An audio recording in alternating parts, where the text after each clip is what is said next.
Hello friends, Jay the Silent Cartographer here, and I've just ordered food, which means before that food gets here, we must do our daily map. So let's open Dungeon Draft today. Why not? I actually have no idea what it is I want to do for today. Don't want to start with the map wizard. 25 by 25 is about good. It's about good. Oh, you know what we might... Although I don't think it's possible. You know what I was gonna do? I was gonna make like a snow map, but I don't think that there's any... Is there like winter as an object? There's water. There's fountain, but there's like no... Let's go to rock. Let's grab some rock. Ooh, I have an idea. I've got my idea now. Scatter tool, come here. I need big crystals. Big crystal? Why can't I place anything? Eh?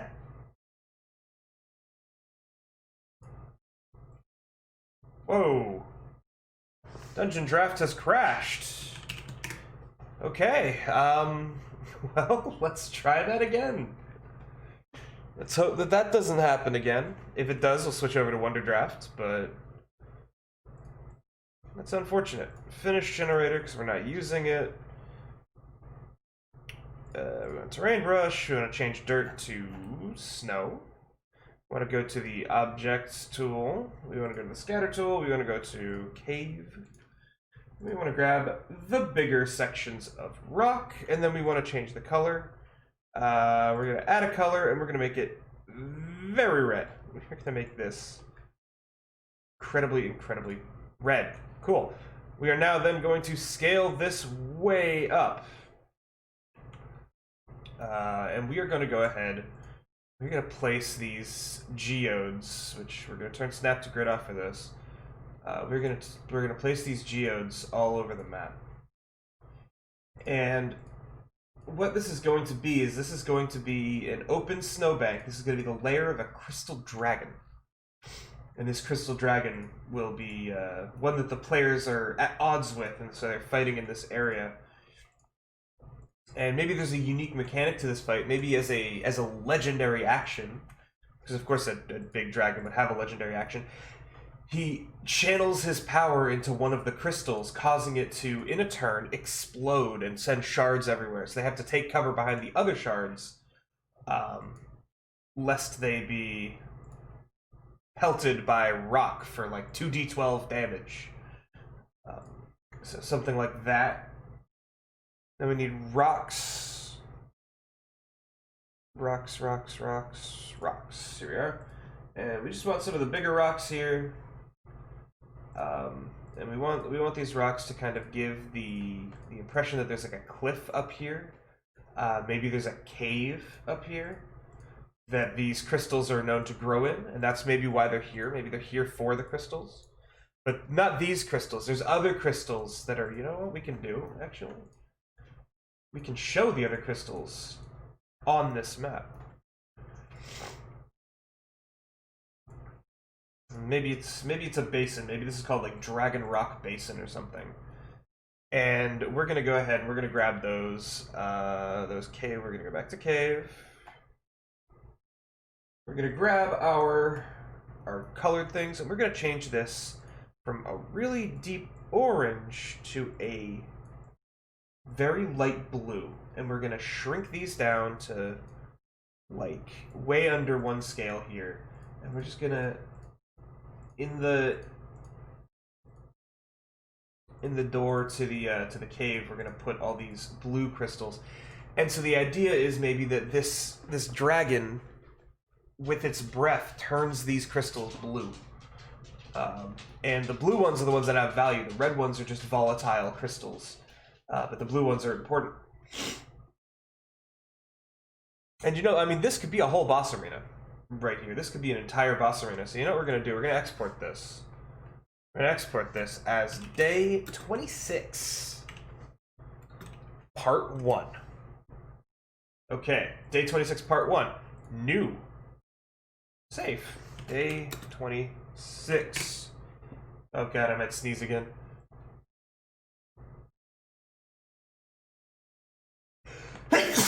Yeah, I did. Wow. Okay, sorry about that. We're gonna finish this up. We're gonna go to the cave tool. We're gonna grab this big old hunkin' thing of cavey goodness, and we're just gonna make a big old circle. You know, maybe a little bit smaller, maybe something like this, and then it goes out like this. It goes up the back, down, and in. Now we've just got to fill this area in with some good old-fashioned, and maybe we'll leave a few little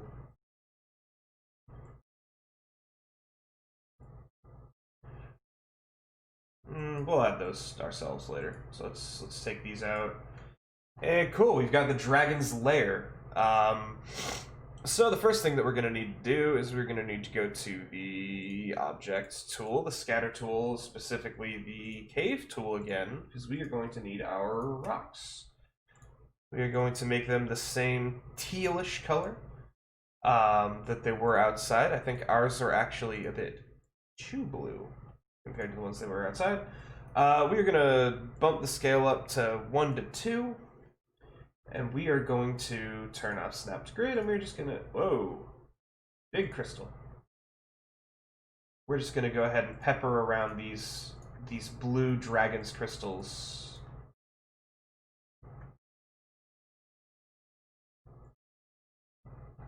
And, you know, maybe we'll grab some of the really small ones, some of the less conspicuous ones, and we'll dot them around the outside like that. And then that's pretty good. We're going to go to our water brush, which I believe is here. Water brush, big circle.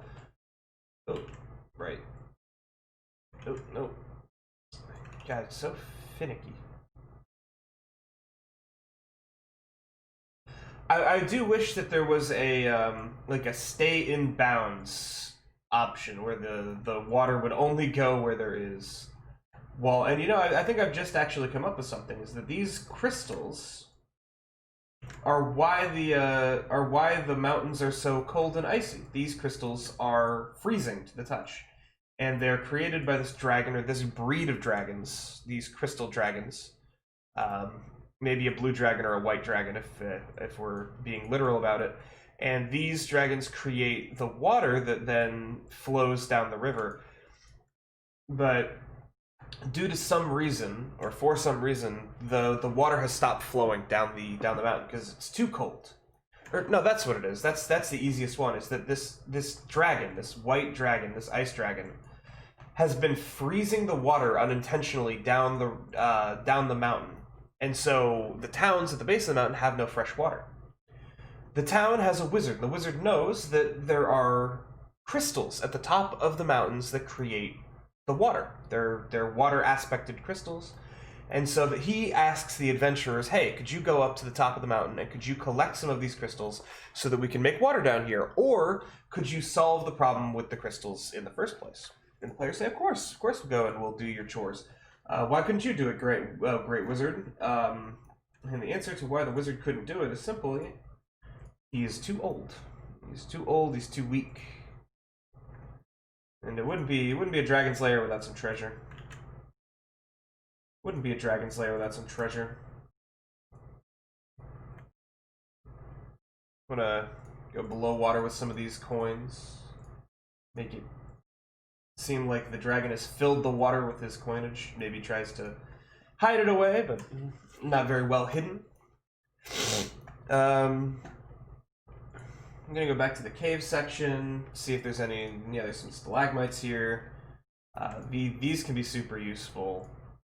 Actually, when I was playing D&D for one of the first times as a child, not as a child, but as a younger man, I think I was a sophomore or junior in high school, and I was playing a paladin with a shield because that's what paladins have.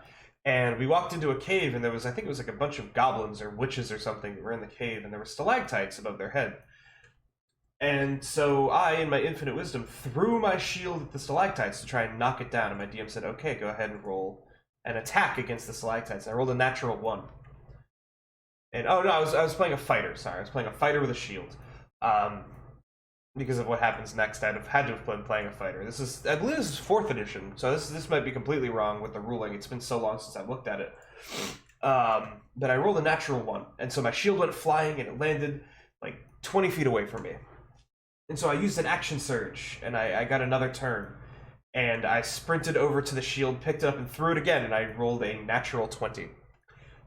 Which broke loose the stalactites and crushed a couple of the wishes. And that was one of the most hyped moments in my entire life playing Dungeons and Dragons. And Joe, if you ever watch this, you were a great dungeon master. And my only regret is that we didn't get to play more Dungeons and Dragons while we were at school together. Because that group only played like 2 or 3 sessions, and then, I don't know, we just kind of didn't play more. Whether that was because Joe didn't have the time to prep, or because we were all just a bunch of kids who didn't really want to play D&D every week. But I'd love to have to play a game with Joe again. Joe was an amazing GM, really fun guy to hang around with. But I mean, as far as battle maps go, I think this is about where it should be. You know what we're gonna do? I mean, if you know me, you know what we're gonna do. We're gonna go to plants. We're gonna go to our favorite ferns that I use for everything. We're gonna set the scale to 0.75 to 1.5. We're gonna place 1 to set the scale.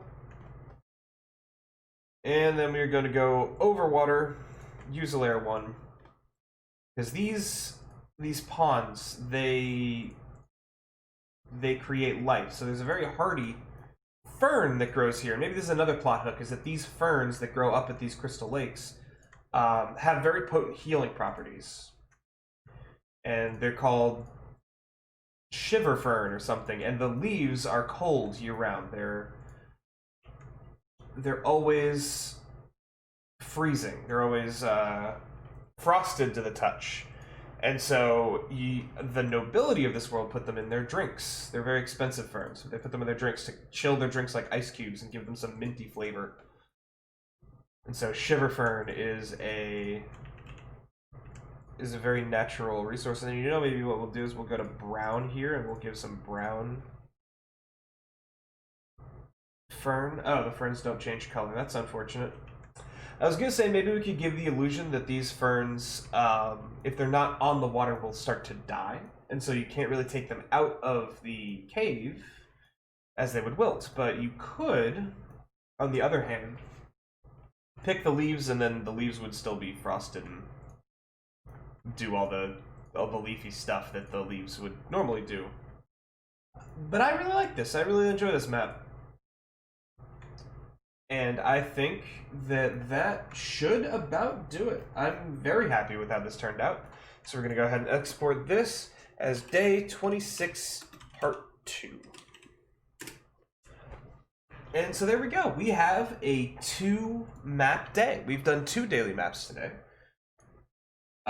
Thank you so much for watching. If you enjoyed this and you want these maps for your Dungeons & Dragons campaign, or a role-playing campaign that you think that you're going to be playing, there is a link in the description to Imgur where you can download this map or any of the daily maps.